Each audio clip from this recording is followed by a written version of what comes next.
El Señor esté con ustedes. Lectura del Santo Evangelio según San Mateo. Genealogía de Jesucristo, hijo de David, hijo de Abraham. Abraham engendró a Isaac, Isaac a Jacob, Jacob a Judá y a sus hermanos. Judá engendró a Tamar, de Tamar a Farés y a Zará, Farés a Esrom, Esrom a Aram, Aram a Aminabat, Aminabat a Naasón, Naasón a Salmón, Salmón engendró a Rahab, de Rahab a Booz, Booz engendró de Ruth a Obed, Obed a Jesé, y Jesé al rey David. David engendró de la mujer de Urías a Salomón, Salomón a Roboán, Roboán a Abía, Abía a Asaf, Asaf a Josafat, Josafat a Jorán, Jorán a Ocías, Ocías a Joatán, Joatán a Acaz, Acaz a Ezequías, Ezequías a Manasés, Manasés a Amón, Amón a Josías, Josías engendró a Jeconías y a sus hermanos durante el destierro en Babilonia. Después del destierro en Babilonia, Jeconías engendró a Salatiel, Salatiel a Zorobabel, Zorobabel a Abiud, Abiud a Eliakim, Eliakim a Azor, Azor a Sadoc, Sadoc a Akim, Akim a Eliud, Eliud a Eleazar, Eleazar a Matán, Matán a Jacob, y Jacob engendró a José, el esposo de María, de la cual nació Jesús, llamado Cristo. De modo que el total de generaciones desde Abraham hasta David es de 14. Desde David hasta la deportación a Babilonia es de 14. Y desde la deportación a Babilonia hasta Cristo es de 14. Palabra del Señor.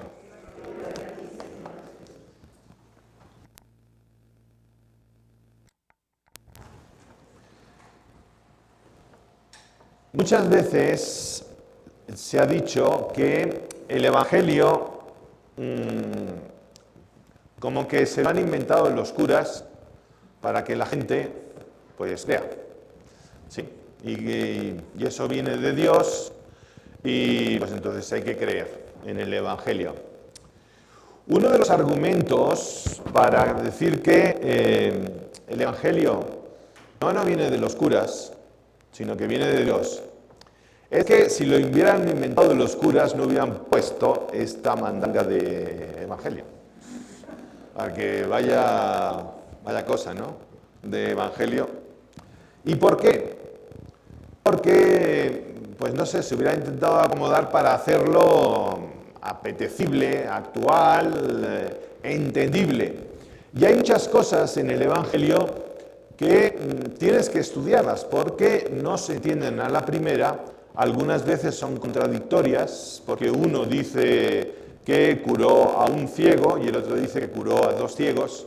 Entonces hay pequeñas contradicciones y entonces, si hubiera sido algo montado, uno habría vigilado que eso no se hubiera dado. Pero no vamos a entrar aquí en un curso de Nuevo Testamento ni de Evangelio, ni de hermenéutica escriturística. Si quieren ustedes, pueden entrar en los cursos de Escuela de la Fe que se hacen continuamente y que ahí se los explica. En este Evangelio, yo creo que una de las cosas que el evangelista Mateo, que es como empieza el evangelista Mateo, lo que nos quiere decir que nuestro Dios, que se hizo hombre, es un Dios que al asumir la naturaleza humana, la asumió en su integridad. La asumió total y realmente. Y en la mentalidad judía, pues los ancestros, la línea genealógica es muy importante, la tenían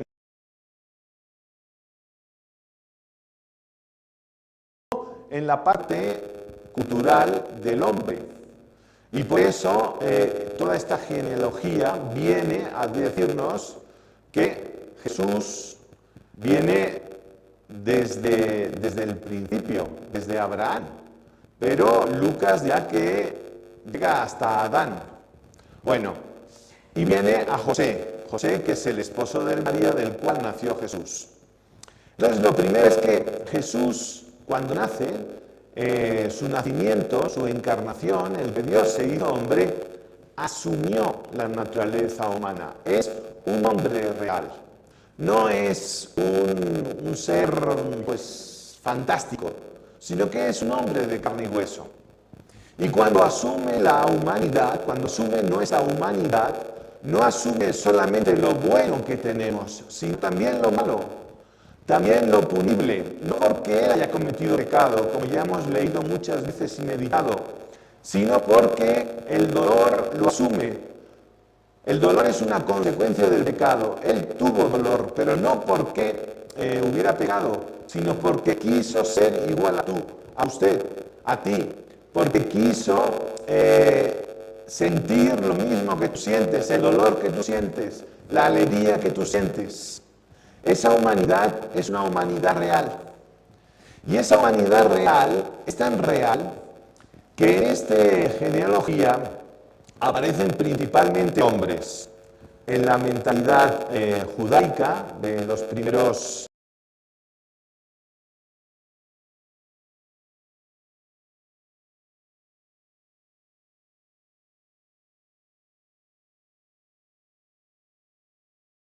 hombres, son mujeres. ¿Y qué mujeres se escogen? Pues las mujeres que escoge este evangelio, ustedes recuerdan la historia de Esther, que es una judía, que salvó a su pueblo, ¿no? Que estaba ahí con el rey y bueno, pues le salvó. Salvó al pueblo porque el rey, a través de su primer ministro, quería liquidarse a los judíos que tenían bastantes tierras, dinero, para poder él llevarse mucho de ese.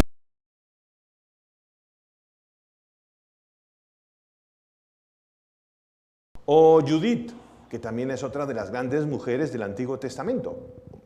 O la esposa de Abraham. No sé, hay muchas que son importantes.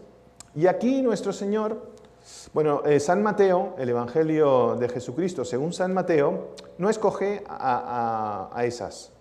Escoge 5, de las cuales judía, es María. Las otras realmente no son judías, son paganas. Una de ellas es Tamar. Judá engendró a Tamar. Judá, uno de los hijos de Jacob, uno de esos 12 hijos de Jacob, las 12 tribus de Israel. Bueno, Judá engendró de Tamar a Farés. ¿Y quién era Tamar? Tamar era una cananea, era una pagana, era una no judía. Además, Tamar encontró a Judá siendo prostituta, lo engañó siendo prostituta. No es que hubiera escogido un buen traje. Otra, también cananea, también pues que utilizaba y trabajaba en la prostitución. Otra, una moabita, que también era extranjera, era lo no ortodoxo, era lo desechado, era lo diferente, era lo que estaba fuera del contorno. Dios nuestro Señor no solamente viene por nosotros los buenos. Dios nuestro Señor no solamente viene por los que pues hacen el bien. Para Dios nuestro Señor todos nosotros somos hijos.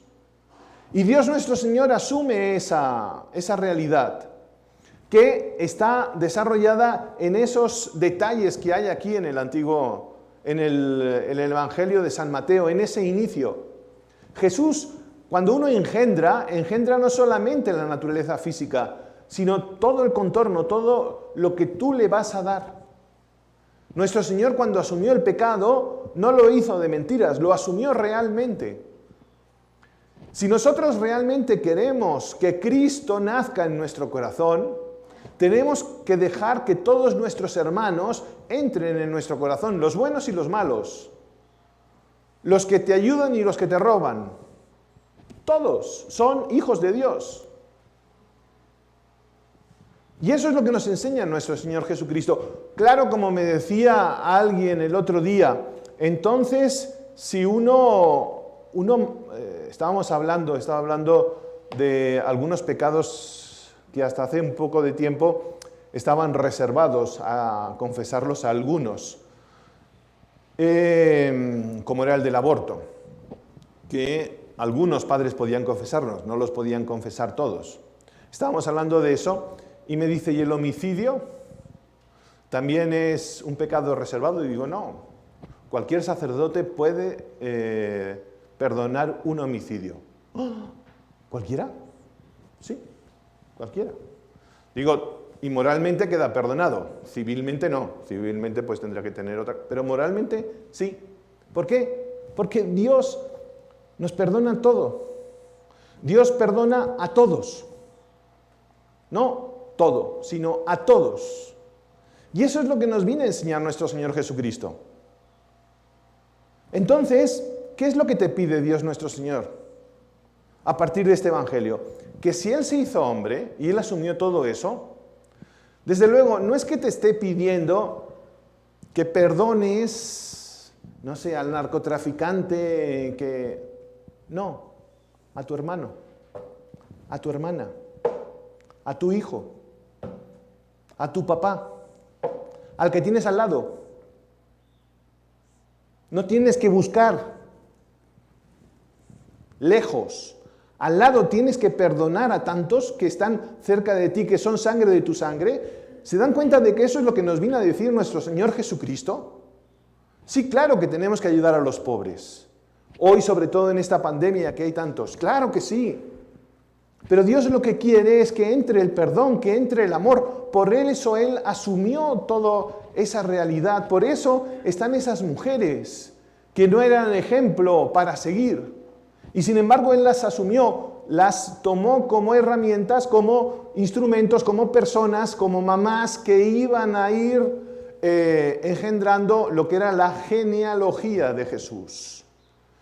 Si Jesús me ha perdonado, no tengo yo que perdonar a esos que están realmente a mi alrededor. Y si no podemos, tenemos que pedírselo a nuestro Señor Jesucristo y a la Virgen María. Eso es que nazca Jesús en nuestro corazón. ¿Cuántas veces, como hemos dicho otras veces, somos luz de la calle y no somos tan luz en la casa? Somos lamparilla, vela a punto de apagarse. Bueno, pues pidámosles a nuestro Señor Jesucristo, ahora que estamos en esta última etapa, a partir del 17, las lecturas son especiales, nos preparamos al día de la Navidad, del 24 por la noche. ¿Qué es lo que Dios nuestro Señor te pide? ¿Qué es lo que Dios nuestro Señor pide que purifiques en tu humanidad?